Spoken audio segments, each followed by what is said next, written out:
അപ്പോൾ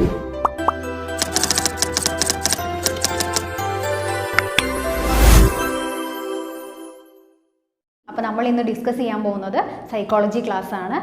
സൈക്കോളജിയിൽ ഏറ്റവും പ്രധാനപ്പെട്ട ഒരു വ്യക്തിത്വമാണ് സിഗ്മണ്ട് ഫ്രോയിഡ് എന്ന് പറയുന്ന വ്യക്തി. ആരാണ് സിഗ്മണ്ട് ഫ്രോയിഡ്? കാരണം അദ്ദേഹം അറിയപ്പെടുന്നത് ആധുനിക മനഃശാസ്ത്രത്തിൻ്റെ പിതാവ് എന്ന രീതിയിലാണ്. പ്രധാനമായിട്ടും അറിയപ്പെടുന്ന ഒരു ടേമാണ് ഫാദർ ഓഫ് മോഡേൺ സൈക്കോളജി, ആധുനിക മനഃശാസ്ത്രത്തിൻ്റെ പിതാവ്. ആ രീതിയിൽ തന്നെയാണ് അദ്ദേഹം അറിയപ്പെടുന്നത്. അപ്പോൾ നമുക്ക് സ്വാഭാവികമായിട്ടൊരു ചോദ്യം, ഇതിൽ തന്നെ വേറൊരു ചോദ്യം കൂടെ ഒളിഞ്ഞു കിടപ്പുന്നുണ്ട്. മനഃശാസ്ത്രത്തിൻ്റെ പിതാവ് ആര്? അങ്ങനെ ഒരു ചോദ്യം വരികയാണെങ്കിൽ നമ്മൾ K-TET-ന് എഴുതേണ്ടത് വില്യം വൂണ്ട് എന്നാണ്. വില്യം വൂണ്ടാണ് മനഃശാസ്ത്രത്തിൻ്റെ പിതാവ് എന്നറിയപ്പെടുന്നത്. മനഃശാസ്ത്രത്തിൻ്റെ പിതാവ് എന്നറിയപ്പെടുന്നത് വില്യം വൂണ്ടാണ്. പക്ഷേ ആധുനിക മനഃശാസ്ത്രത്തിൻ്റെ പിതാവ് എന്നറിയപ്പെടുന്നത് സിഗ്മണ്ട് ഫ്രോയിഡുമാണ്. അപ്പോൾ നമ്മൾ ഇന്ന് പഠിക്കുന്നത് സിഗ്മണ്ട് ഫ്രോയിഡിൻ്റെ ഏറ്റവും പ്രധാനപ്പെട്ട ഒരു തിയറിയാണ് സൈക്കോ അനാലിസിസ് തിയറി എന്ന് പറയുന്നത്. Psycho analysis theory, psycho analysis theory അഥവാ മാനസിക വിശകലന സിദ്ധാന്തം. അപ്പോൾ ഈ തിയറിയിൽ അദ്ദേഹം പ്രധാനമായിട്ടും മനുഷ്യ മനസ്സിനെ 3 തലങ്ങളായിട്ട് തിരിച്ചു.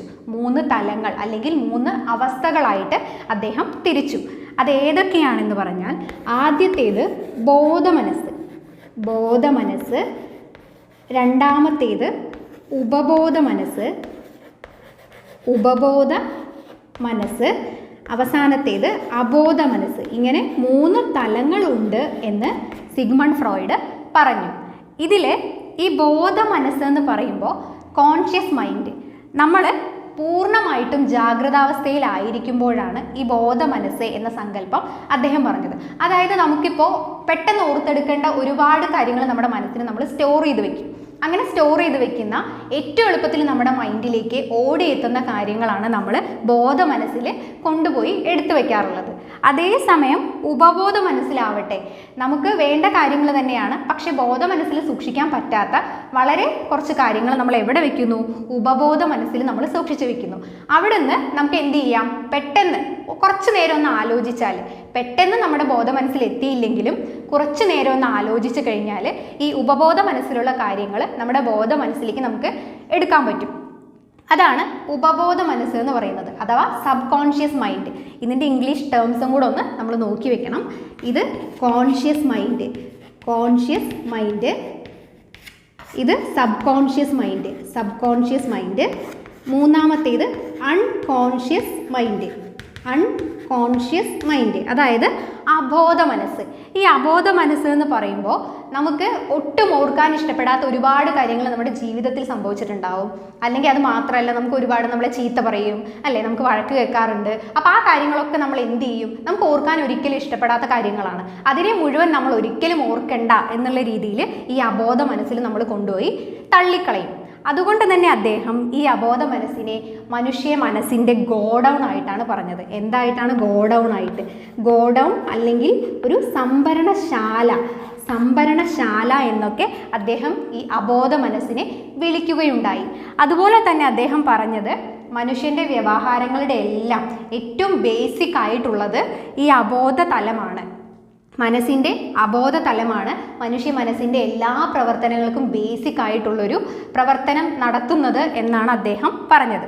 ആര്? സിഗ്മണ്ട് ഫ്രോയിഡ് പറഞ്ഞത്. മാത്രമല്ല, ഈ അബോധ തലം ഉണ്ടെങ്കിൽ മാത്രമേ ബാക്കിയുള്ള തലങ്ങൾക്ക് നിലനിൽപ്പുള്ളൂ എന്നും കൂടി അദ്ദേഹം പറഞ്ഞു. നോക്കുമ്പോൾ അബോധ തലം കുറച്ച് പ്രശ്നക്കാരനാണ്. കാരണം നമ്മൾ ദമനം എന്ന പ്രക്രിയയാണ് അവിടെ കൊണ്ടുപോയി കളയുന്നത്. നമ്മൾ ഓർക്കാൻ ഇഷ്ടപ്പെടാത്ത കാര്യങ്ങൾ, നമുക്ക് ചിന്തിക്കാൻ ഇഷ്ടപ്പെടാത്ത കാര്യങ്ങൾ, നമ്മൾ വെറുക്കുന്ന കാര്യങ്ങളൊക്കെയാണ് നമ്മൾ അബോധ മനസ്സിൽ കൊണ്ടുപോയി ഇടുന്നത്.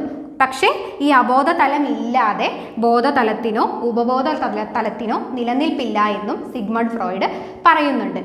അതേപോലെ തന്നെ അദ്ദേഹത്തിൻ്റെ മറ്റൊരു സങ്കല്പമാണ് ഇത്, ഈഗോ, സൂപ്പർ ഈഗോ. ഇത്, ഈഗോ, സൂപ്പർ ഈഗോ. ഇത്, ഈഗോ, സൂപ്പർ ഈഗോ. ഇത് മനുഷ്യ മനസ്സിൻ്റെ ഘടന അല്ലെങ്കിൽ സ്ട്രക്ചറിനനുസരിച്ച് മനസ്സിനെ 3 ആക്കി തിരിക്കാമെന്ന് പറഞ്ഞു. ഇത്, ഈഗോ, സൂപ്പർ ഈഗോ. ഇതിൽ ഇത് എന്ന് പറഞ്ഞാൽ അക്രമവാസനകളുടെയും അതുപോലെ ലൈംഗിക വാസനകളുടെയും നെഗറ്റീവായിട്ടുള്ള ചില കാര്യങ്ങളുടെ ഒക്കെ ഈ ഒരു സ്റ്റാർട്ടിങ് ഇതിൽ നിന്നാണ്. കുറച്ച് നെഗറ്റീവായ കാര്യങ്ങൾ മുഴുവൻ സ്റ്റാർട്ട് ചെയ്യുന്നത് ഇതിൽ നിന്നാണ്. അതുകൊണ്ട് തന്നെ ഇതിനെ അദ്ദേഹം വിളിച്ചത് pleasure seeking principle. Pleasure seeking principle. Pleasure seeking principle. കാരണം സുഖതത്വമാണ് ഇതിൻ്റെ ആകെയുള്ള ഒരു ചിന്തകൾ. എന്താന്ന് വെച്ചാൽ ഞാൻ എന്ത് ചെയ്താലും വേണ്ടില്ല, എനിക്ക് നല്ലത്, എനിക്ക് സുഖം തരുന്നത് എന്തോ അത് മാത്രമേ ചെയ്യാവൂ എന്നാണ് ഇതിൻ്റെ ഒരു തത്വം. അതായത് ഇപ്പോൾ നമുക്കൊരു ഇഷ്ടപ്പെട്ട ഒരു സാധനം വേണം എന്ന് വിചാരിച്ചു. നമുക്കിഷ്ടപ്പെട്ടൊരു സാധനം വേണം, അത് വാങ്ങിത്തരാനോ വാങ്ങിക്കാനോ നമ്മുടെ കയ്യിൽ സാമ്പത്തികമായിട്ടുള്ള ഒരു കഴിവുമില്ല. അപ്പം നമ്മൾ എന്ത് ചെയ്യുക? അത് മോഷ്ടിക്കുക. അത് മോഷ്ടിച്ചെടുത്താൽ ആ സാധനം എൻ്റെ ആവും, എനിക്ക് സന്തോഷം കിട്ടും, സുഖം കിട്ടും. അതുകൊണ്ട് എന്ത് ചെയ്യുന്നു? Pleasure seeking principle. ഇതിന് നമ്മളൊരാളുടെ മോഷ്ടിച്ചെടുക്കുകയാണ്, അങ്ങനെയുള്ള യാതൊരു ചിന്തകളും ഇതിനില്ല. പ്ലഷർ സീക്കിംഗ് എന്ത് കിട്ടണം? സന്തോഷം കിട്ടണം, സുഖം കിട്ടണം, ഞാൻ എപ്പോഴും ഹാപ്പി ആയിട്ടിരിക്കണം, അത് മാത്രമാണ് ഇതിൻ്റെ ഒരു ചിന്ത. അതേസമയം ഈഗോ, അടുത്തത് ഈഗോ അങ്ങനെയല്ല. ഇതിന് നേരെ തിരിച്ചുള്ള പ്രവർത്തനങ്ങളാണ് ഈഗോ ചെയ്യുന്നത്. കാരണം സുഖതത്വമല്ല, അതിന് റിയാലിറ്റി പ്രിൻസിപ്പിളാണ് ഇഷ്ടം. റിയാലിറ്റി പ്രിൻസിപ്പിളിനോടാണ് താല്പര്യം. അതായത് എന്താണോ യാഥാർത്ഥ്യം അത് മാത്രം ഫോളോ ചെയ്താൽ മതി. ഒരിക്കലും നമ്മൾ മറ്റൊരാൾക്ക് വിഷമം ഉണ്ടാക്കരുത്, മറ്റൊരാളെ ചീത്ത വിളിക്കരുത്, അവർക്ക് പ്രശ്നങ്ങളൊന്നും ഉണ്ടാക്കരുത് എന്ന രീതിയിലുള്ള പ്രവർത്തനമാണ് ഈഗോ ഫോളോ ചെയ്യുന്നത്. അതുകൊണ്ട് തന്നെ സിഗ്മണ്ട് ഫ്രോയിഡ് ഈഗോയെ മനുഷ്യ മനസ്സിൻ്റെ കാവൽക്കാരൻ എന്ന് വിളിച്ചു.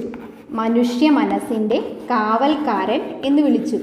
മനുഷ്യ മനസ്സിൻ്റെ കാവൽക്കാരൻ എന്ന് വിളിച്ചു. മനുഷ്യ മനസ്സിൻ്റെ കാവൽക്കാരൻ. അതുപോലെ പോലീസ് ഫോഴ്സ് എന്ന് വിളിച്ചു. മനുഷ്യ മനസ്സിൻ്റെ കാവൽക്കാരൻ, പോലീസ് ഫോഴ്സ് എന്നൊക്കെ വിളിച്ചു. കാരണം ഈഗോയാണ് ഇതിൻ്റെ ചില ദുഷ്പ്രവൃത്തികളിൽ നിന്നൊക്കെ മനസ്സിനെ കൺട്രോൾ ചെയ്ത് കൊണ്ടുവരുന്നത് ഈഗോയാണ്. അതേപോലെ അടുത്തത് സൂപ്പർ ഈഗോ സാൻമാർഗിക തത്വത്തെ ഫോളോ ചെയ്യുന്നു. എന്താണ് സാൻമാർഗിക തത്വമാണ് സൂപ്പർ ഈഗോ ഫോളോ ചെയ്യുന്നത്. അതിൽ മനസ്സാക്ഷി എന്ന് പറയുന്ന ഒരു കണ്ടന്റ്, നമ്മൾ മനസ്സാക്ഷിയുള്ളവനാണ് എന്നൊക്കെ പറയില്ലേ, ആ ഒരു രീതിയാണ് സൂപ്പർ ഈഗോയ്ക്കുള്ളത്.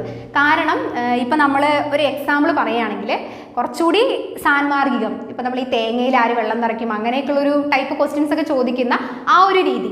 അതിലിപ്പോൾ നമ്മളിപ്പോൾ ഉദാഹരണത്തിന് നിങ്ങൾ സ്കൂൾ വിട്ട് വരികയാണെന്ന് വിചാരിക്കുക. ഇപ്പോൾ ടീച്ചറാണെങ്കിലും കുട്ടികളാണെങ്കിലും സ്കൂളിൽ നിന്ന് വരുമ്പോൾ ഒരു നായ്ക്കുട്ടിയെ കണ്ടു, നമ്മൾ എന്ത് ചെയ്തു? അതിനെ ദയ തോന്നി, സ്നേഹം തോന്നി അതിനെ വീട്ടിലേക്ക് കൊണ്ടുവന്നു അല്ലേ? ഒരു ദിവസം അത് സ്വാഭാവികം ഭക്ഷണം കൊടുത്തു, എല്ലാം ചെയ്തു. പക്ഷെ പിറ്റേ ദിവസം വീണ്ടും അതേപോലെ ഒരു നായ്ക്കുട്ടിയെ റോട്ടിൽ കാണുകയാണ്, നമ്മൾ വീണ്ടും എടുത്തുകൊണ്ട് വന്നു അല്ലേ? വീണ്ടും കൊണ്ടുവന്നു എന്ന് വിചാരിക്കുക. മൂന്നാമത്തെ ദിവസം അത് റിപ്പീറ്റ് ചെയ്തു, വീട്ടിൽ എത്ര എണ്ണമായി? 3 നായ്ക്കുട്ടികളായി. സ്വാഭാവികമായിട്ട് അമ്മ എന്ത് ചെയ്യും? അമ്മ എന്ത് പറയും? നിങ്ങൾക്ക് പ്രാന്തുണ്ടോ, നിനക്ക് വട്ടുണ്ടോ, ഇതിനെയൊക്കെ ഇവിടെ കൊണ്ടുവന്ന് തീറ്റിപ്പോറ്റാൻ എന്ന് ചോദിക്കും അല്ലേ? പക്ഷേ അതെന്താണ്? നമ്മുടെ ഉള്ളിലുള്ള മനസ്സാക്ഷി കുറച്ചുകൂടി നമ്മൾ സമൂഹത്തോട് റെസ്പെക്റ്റ് ആവുക. അവന് നന്മ ചെയ്ത് പ്രാന്ത് പിടിച്ചു എന്ന് പറയില്ലേ, ആ ഒരു അവസ്ഥയാണ് സൂപ്പർ ഈഗോ ശരിക്കും ഫോളോ ചെയ്യുന്നത്. എന്താണ് സാൻമാർഗിക തത്വം എന്ന് പറയുന്നത്? കുറച്ചുകൂടി ഈഗോയ്ക്കും മുകളിൽ നിൽക്കുന്നതാണ്. നമ്മൾ ഒരിക്കലും ഇത് മാത്രം ആവാൻ പാടില്ല. നമ്മുടെ മനസ്സ് ഇതിനെ മാത്രം ഫോളോ ചെയ്യാനും പാടില്ല, സൂപ്പർ ഈഗോയെ മാത്രം ഫോളോ ചെയ്യാൻ പാടില്ല. ഇത് രണ്ടിനും ഇടയിൽ നിന്ന് നമ്മുടെ മനുഷ്യ മനസ്സിനെ കൺട്രോൾ ചെയ്ത് മുന്നോട്ട് പോകുന്നത് ആരാണ്? ഈഗോയാണ്. അതുകൊണ്ടാണ് അതിനെ പോലീസ് ഫോഴ്സ് എന്ന് വിളിക്കുന്നത്. ഇതിൻ്റെ മാത്രം ഇഷ്ടങ്ങൾ നമ്മൾ ചെയ്യുകയാണെങ്കിൽ എന്താ? നമ്മൾ ഇത്രയും മോശമായ ഒരു മനുഷ്യൻ എവിടെ ഉണ്ടാവില്ല? ഭൂമിയിൽ ഉണ്ടാവില്ല, ഇതിനെ മാത്രം ഫോളോ ചെയ്താൽ. അതേപോലെ സൂപ്പർ ഈഗോയെ മാത്രം ഫോളോ ചെയ്യുകയാണെങ്കിലോ ഇത്രയും ഒരുപാട് നന്മയുടെ ആവശ്യമുണ്ടോ? ഇല്ല. അത് ചെയ്തു കഴിഞ്ഞാൽ നമുക്ക് വട്ടാണെന്ന് എന്തായാലും നമ്മുടെ വീട്ടുകാരും സമൂഹവും എല്ലാം പറയും. പക്ഷേ ഈഗോയാണെങ്കിൽ എന്താണ്? ഇതിൻ്റെ കാര്യങ്ങളെ ആര് നിയന്ത്രിക്കും? ഈഗോ നിയന്ത്രിക്കും. അതുപോലെ മനസ്സ് സൂപ്പർ ഈഗോയിലേക്ക് ഒരുപാട് അങ്ങോട്ട് പോവാതെയും ആര് കൺട്രോൾ ചെയ്യും? ഈഗോ കൺട്രോൾ ചെയ്യും. അപ്പോൾ മനുഷ്യ വ്യവഹാരങ്ങൾ എന്ന് പറയുന്നത്, നമ്മുടെ ക്യാരക്ടർ, ബിഹേവിയർ എന്നൊക്കെ പറയുന്നത് ഇതിൻ്റെയും ഈഗോയുടെയും സൂപ്പർ ഈഗോയുടെയും ഇവ മൂന്നും തമ്മിലുണ്ടാവുന്ന സംഘർഷങ്ങളുടെ ഫലമാണ് മനുഷ്യ വ്യവഹാരങ്ങൾ എന്നാണ് സിഗ്മണ്ട് ഫ്രോയിഡ് അവതരിപ്പിച്ചത്.